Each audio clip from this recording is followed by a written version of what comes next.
Right. All right, thank you for joining us today to commemorate a group of women from 110 years ago. As you can see from the photo, here they are. The story goes back to about the year 2000, when a past member of Horley Local History Society, Brian Buss, a number of you will know of Brian because he wrote a lot of books about Horley, and people told him about brick foundations that they'd found in their gardens. And he worked out that those were probably from the Second World War, where they put up army barracks for people to be accommodated in the services. But other people said they'd got concrete in their garden and wondered where that had come from. And eventually, after he'd heard a rumour about an ammunition store being roughly on this site, he found the extent of it, that this was ammunition store number 35, I think, under the Arsenal in London.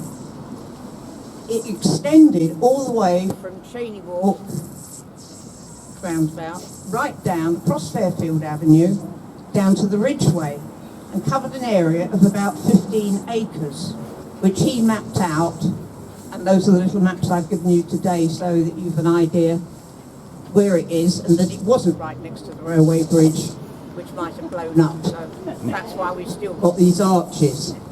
And the photo was probably taken after hostilities had ended, because the ladies look quite pristine in their work clothes.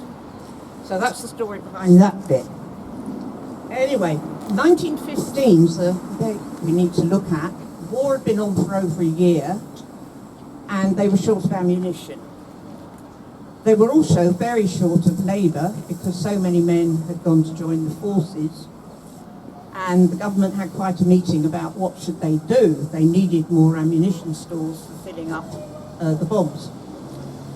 And at that time, most women either worked in a factory or they were in service, and of course they were a workforce that could still be used, and they thought maybe women would be capable of filling these bombs. And of course the women a lot of them have been suffragettes beside our, doings and violence during the war, as long as people will consider after the war that, we might get the vote. So I think there was a willingness on the labour force there.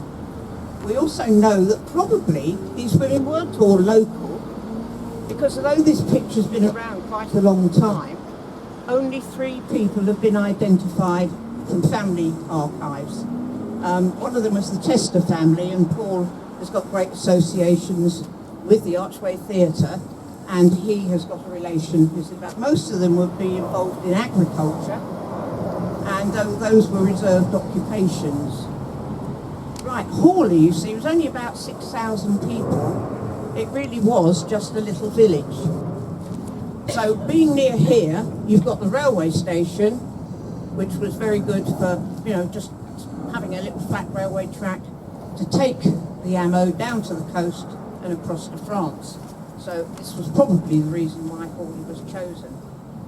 It was dangerous work, and people would say, well, why would women volunteer to take that work on?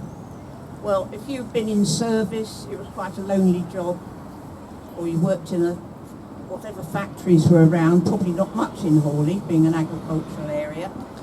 And by joining together as a group, you got companionship, and that must have been one of the draws. So they worked a 12-hour shift, and the TNT was so dangerous that, of course, their faces and their skin and hands went yellow, which gave them the nickname of canaries. And I've heard that one of the wreaths that was laid last weekend had yellow flowers at the bottom of it, below the poppies, in recognition of the work that the canaries had done. It's thought that workers filled over 5 million shrapnel shells here, and after the war this photograph was taken to commemorate what they had done.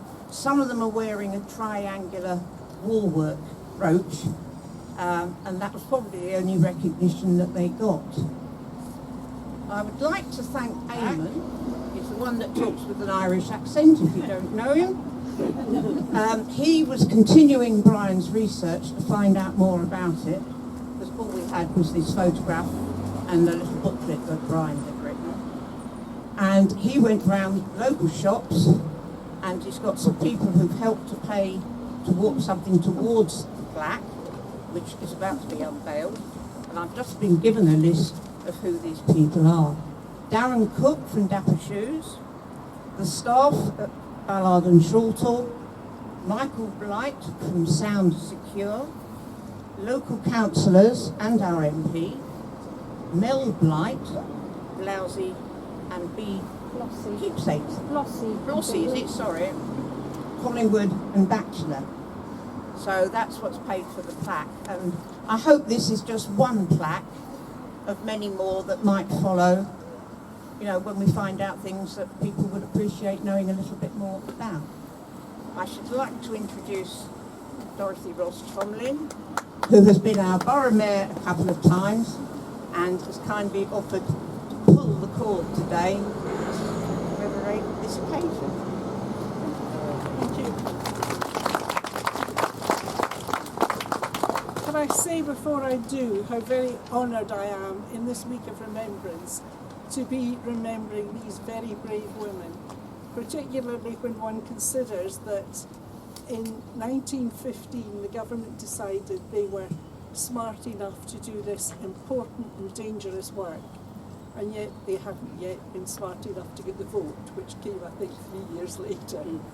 So it's quite significant, and I am delighted to be here to do this in their honour. The 5, 4, 3, 2, 1. There we go. Right, thank you very much. Keep the home fires burning while your hearts are yearning. Though your lads are far away, they dream of home. There's a silver lining through the dark cloudy